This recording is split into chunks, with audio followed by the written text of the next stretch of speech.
In this video, I'll show you how to easily create a watch list on Robinhood.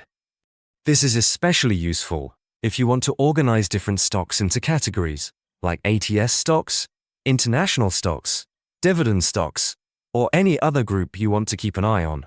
By the way, if you live in the US and you want to save money for your retirement, I have a free gift for you later in the video. First, open the Robinhood app and log into your account. Once you're on the main home screen, scroll down until you see the section labeled Lists. This is where all your custom watch lists will be stored. Tap on Create Watchlist or Screener, and then select Create Watchlist. You'll now be prompted to name your new watchlist.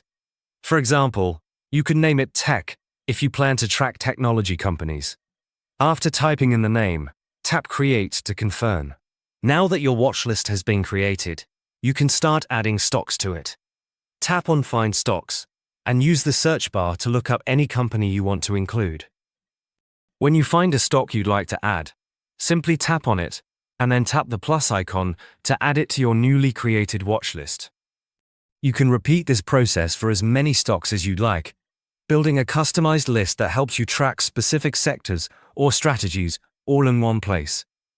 Now these days, many Americans are looking for alternatives to traditional retirement accounts. But did you know you can legally buy physical gold coins as part of your retirement savings? It's called a gold IRA, and most people don't even know about it. If you want to learn how it works, I've linked a free guide from Augusta Precious Metals in the description below. It's packed with lots of useful information, so check it out. And also, if you want to learn more about Augusta Precious Metals and how they can help you set up a gold IRA, click the video showing up on your screen to watch a detailed review.